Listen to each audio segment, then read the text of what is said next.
Assalamualaikum warahmatullahi wabarakatuh. Dakwah adalah sebuah kewajiban yang mulia, menyeru kepada tauhid dan mengajak manusia kepada jalan yang lurus. Dengan dakwah, manusia akan mendapat ilmu yang bermanfaat, sehingga dapat membedakan antara mana petunjuk dan mana yang kesesatan. Allah Azza wa Jalla berfirman, وَلَقَدْ بَعَثْنَا فِي كُلِّ أُمَّةٍ رَسُولًا أَنِ اعْبُدُوا اللَّهَ وَاجْتَنِبُوا الطَّاغُوتَ فَمِنْهُمْ مَنْ هَدَى اللَّهُ وَمِنْهُمْ مَنْ حَقَّتْ عَلَيْهِ الضَّلَالَةُ فَسِيرُوا فِي الْأَرْضِ فَانظُرُوا كَيْفَ كَانَ عَاقِبَةُ الْمُكَذِّبِينَ. dan sungguh, kami telah mengutus Rasul kepada tiap-tiap umat untuk menyerukan, sembahlah Allah saja, dan jauhilah taghut itu.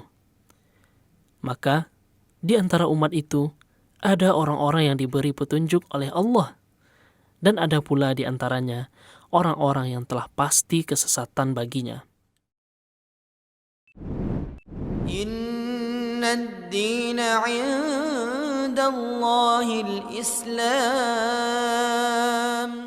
إن تحرص على هداهم فإن الله لا يهدي من يضل وما لهم من ناصرين.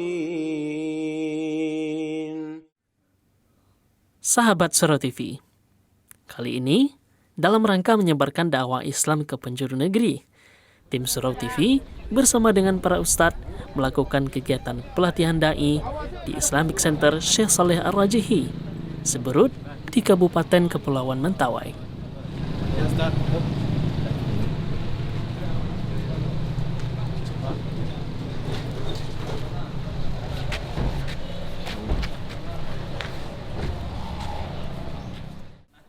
Masya Allah, kami pun disambut dengan baik, saling berjabat tangan sebagai bentuk rasa cinta sesama muslim.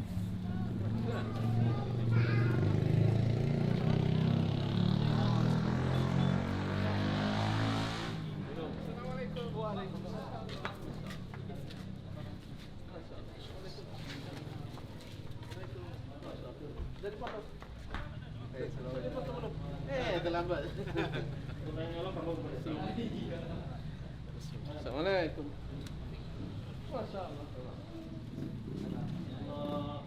وأقسموا بالله جهد أيمانهم لا يبعث الله من يموت بلى وعدا عليه حقا ولكن أكثر الناس لا يعلمون.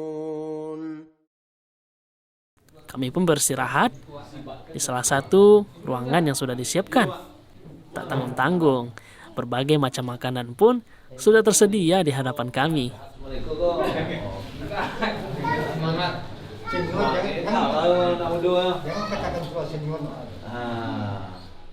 Masya Allah, makanan yang sangat lezat disiapkan langsung oleh saudara-saudara kami di Mentawai. Kami pun bercerita dan melepas lelah bersama, sambil menikmati hidangan yang sudah disiapkan. Senin pelatihan sampai tengah hari, tak? Tengah hari lah. ليبين لهم الذي يختلفون فيه وليعلم الذين كفروا أنهم كانوا كاذبين.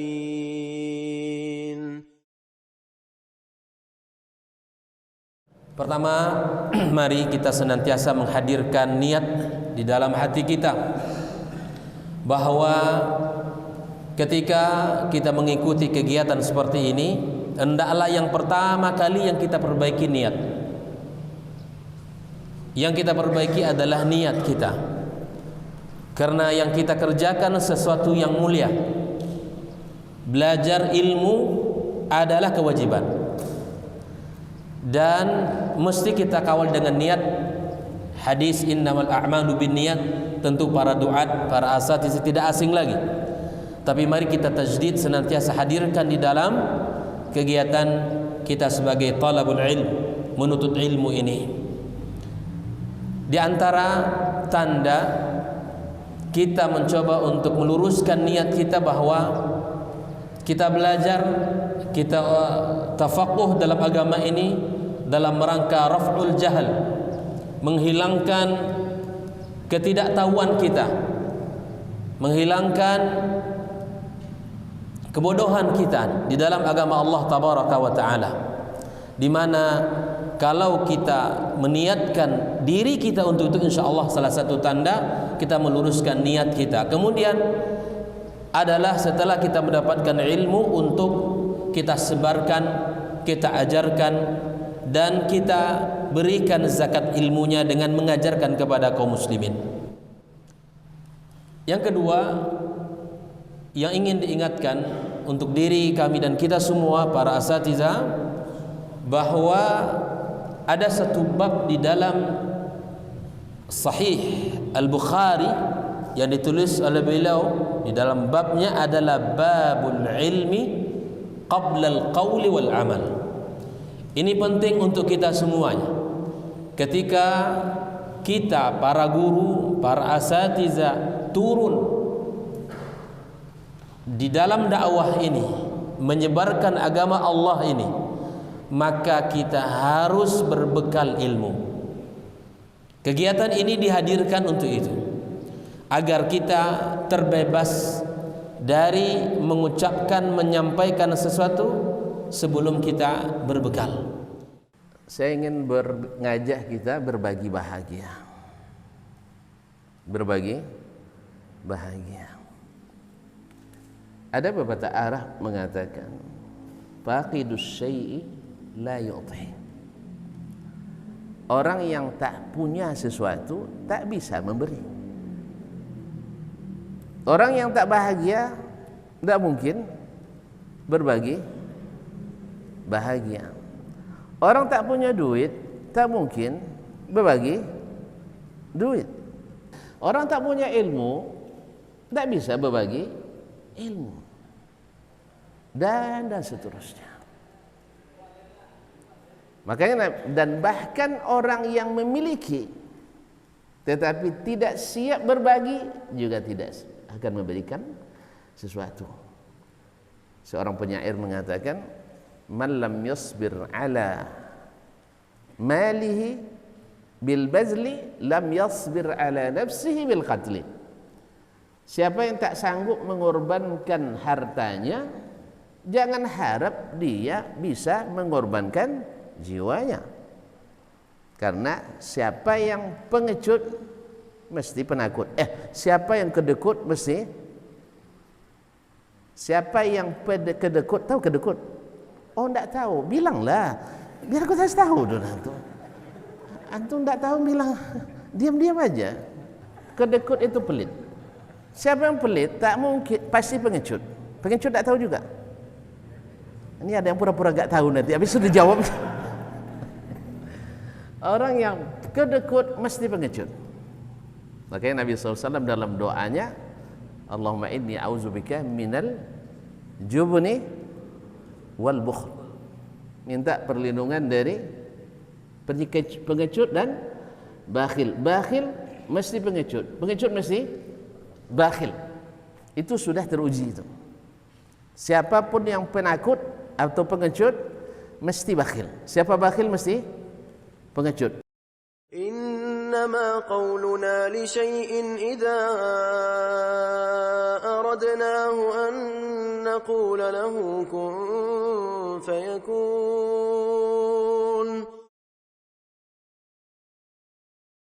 Akhirnya, pembukaan kegiatan pelatihan dai di Islamic Center Siberut ini dimulai. Dan bertawakal kepadanya, maka kegiatan daurah duat mahalliyah kita buka secara resmi, biasanya di toko ya. Ya, demikian bismillahirrahmanirrahim. Ya, kita buka dengan secara resmi. Terima kasih. Assalamualaikum warahmatullahi wabarakatuh. Waalaikumsalam warahmatullahi wabarakatuh. Terima kasih kepada Ustaz Muhammad Ilfi Syam yang sudah menyampaikan sambutan sekaligus membuka acara daurah atau pelatihan dai ini. Bahwa larangan berpecah belah itu iradah syar'iyah, perintah agama, haram berpecah belah dalam agama. Adapun terjadi perpecah belahan di tengah umat itu adalah iradah kauni, kenyataan yang ada. Kegiatan pelatihan dai pun dimulai. Para peserta tampak sangat bersemangat mendengarkan apa yang disampaikan oleh Ustadz. Tak lupa, sebuah pena dan kertas pun ada di depan mereka, siap untuk mencatat setiap ilmu yang disampaikan. Dalam hadis yang 73 golongan, hadis yang iftarakul ummah yang terkenal itu, akan terpecah belah umatku 70 golongan. Berikan solusi enggak Rasul sallallahu alaihi wasallam? Apa solusinya? Ma'ana alaihi washabi, ditanya mana golongan yang satu yang masuk surga itu, yang tidak masuk neraka mana? Diberi kabar bahwa orang yang berada aku di atasnya dan sah. Dan juga hadis yang tadi, sesungguhnya siapa yang hidup di antara kalian akan melihat pecah belahnya. Lalu akan dicarikan solusi. Apa solusinya? Maka pegang eratlah sunnahku dan sunnah khulafaur rasyidin. Jadi ini sekarang kita berpecah belah. Masya Allah. Alangkah besarnya semangat para da'i dalam memperjuangkan dakwah Islam di penjuru negeri ini. Semoga Allah Azza wa Jalla memberikan balasan dan ganjaran pahala yang berlipat untuk seluruh pejuang dakwah. Berapa bagian tadi? 2. Fi usuluddin dan furu'uddin.